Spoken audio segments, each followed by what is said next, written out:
Sa simula ng pelikulang ito, makikita natin ang isang babae mula Bethlehem na nagsasabing dahil palagi siyang abala sa kanyang trabaho, hindi niya nabigyan ng oras ang kanyang anak na babae at ngayon ay itatama niya ang kanyang pagkakamali.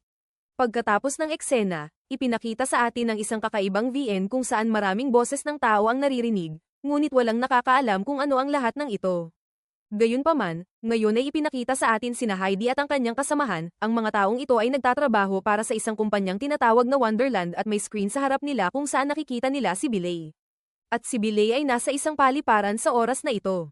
Sa paliparan, may isang pasaherong lumapit at umupo sa tabi niya, na naging dahilan upang siya ay magsalita ng marami. Pagkarinig ng anunsyo ng kanyang flight, umalis siya dito pagkatapos ng ilang sandali, ipinakita sa atin si Bailey sa isang disyerto kung saan siya pumunta upang magtrabaho. Siya ay isang arkeologo. Dumating siya dito at tinawagan ng kanyang ina na kasama rin ang anak ni Bilay. Ang anak ni Bilay ay mukhang galit sa kanya dahil iniwan siya ni Bilay nang hindi nagsasabi at umalis ng maraming araw. Ngayon ay pinutol ang eksena at ipinakita sa atin ng isang astronaut sa isang bagong eksena. Tinawag niya ang isang babaeng nagngangalang Jong sa lupa gamit ang kanyang satellite.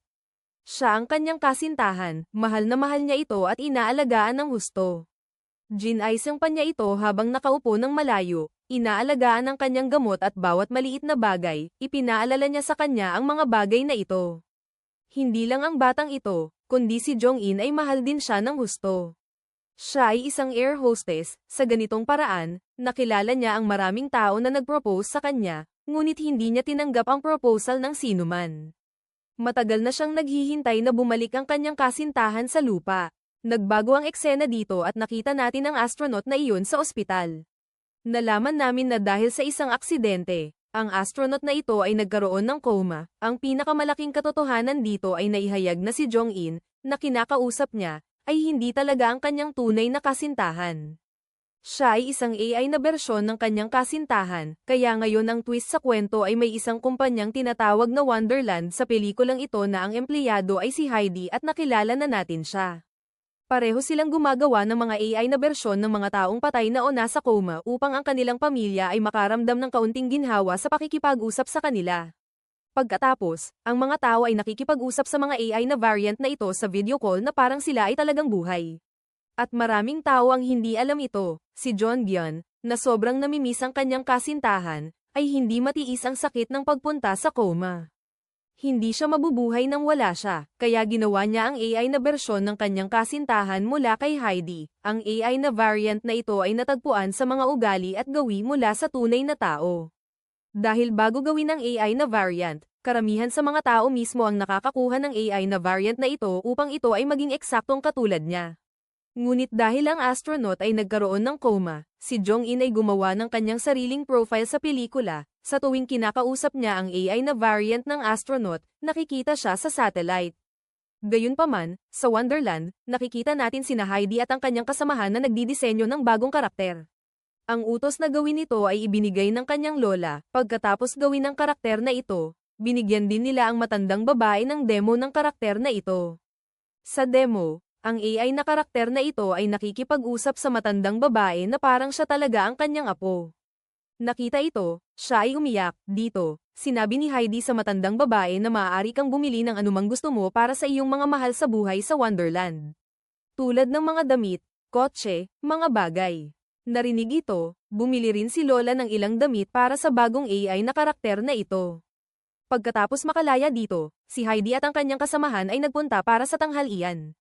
Saan man kami pumunta, nakita namin na si Heidi ay nakatanggap ng tawag mula sa kanyang mga magulang na palaging nag-aalala sa kanya. Dahil hindi pa nagpasya si Heidi na magpakasal, si Heidi ay sawang-sawa na sa araw-araw na usapan ng kanyang mga magulang.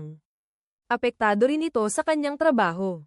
Kaya't nagpasya ang kasamahan ni Heidi na maging kanyang peking kasintahan. Pagkatapos nito, ipinakita sa atin ang apat na ito na magkasamang kumakain ng hapunan, ngunit sa pagkakataong ito, ang mga magulang ni Heida ay nasa video call.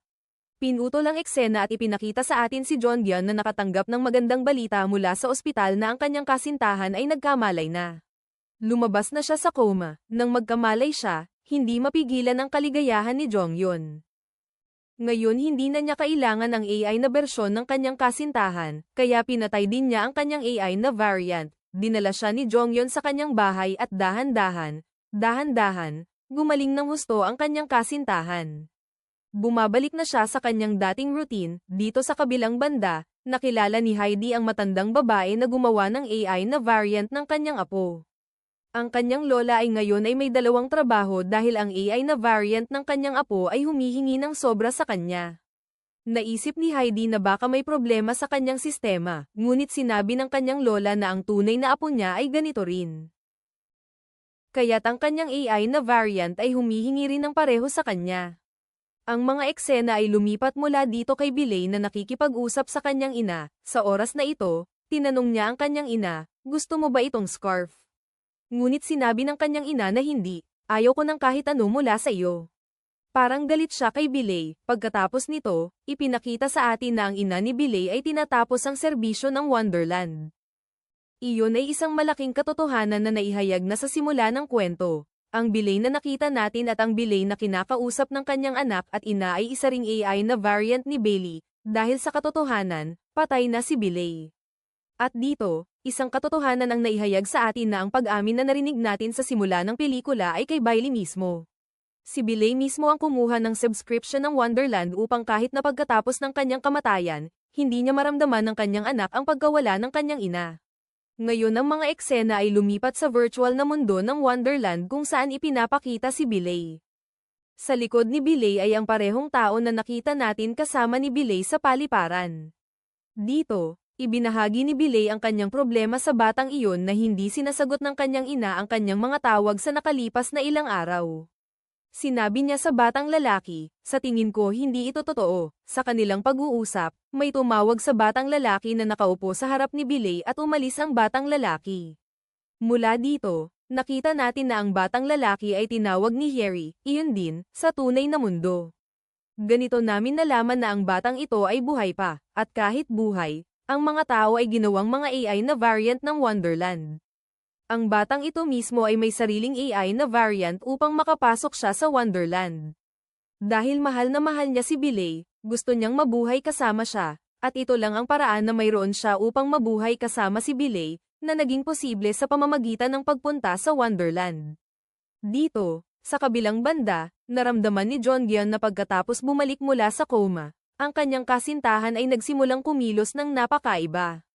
Hindi na siya inaalagaan tulad ng dati, ngayon ay nagsimula na siyang mag-party at naging malayo sa kanya. Nasanay na siya sa kanyang AI na variant na kasintahan na Jin Aiseng siya, pinaalalahanan siya ng gamot, inaalagaan siya.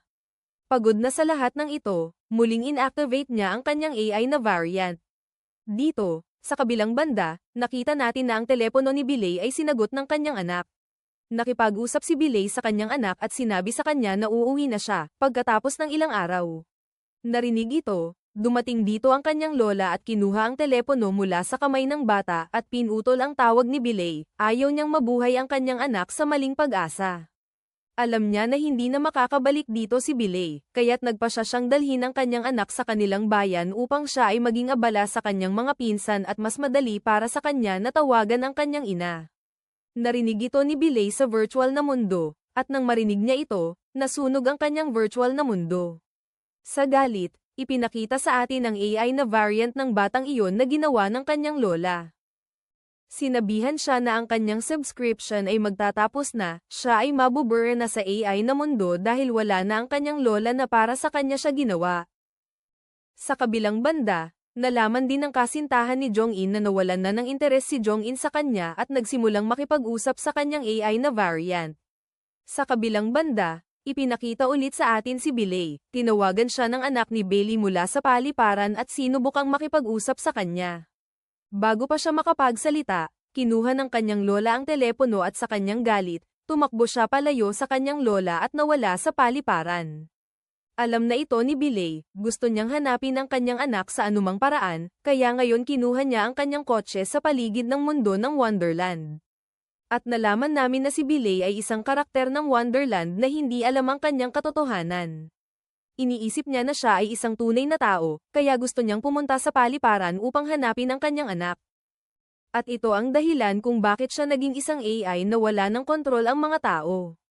Nagtago sa Wonderland. At ngayon, hindi sinasadya, si Bailey ay naghahak ng maraming AI na variant ng mga tao, gusto niyang pumunta sa tunay na mundo at hanapin ang kanyang anak, ngunit hindi ito posible. Sa kanyang mundo, maraming bundok ang nasa Ira sa harap niya, nasusunog ang apoy at mas maraming kahirapan ang dumarating sa kanyang daan, na nangangahulugang ang sistema ng Wonderland ay nahahak. Ipinakita na binasag ni Bailey ang firewall sa harap niya at pumasok sa loob.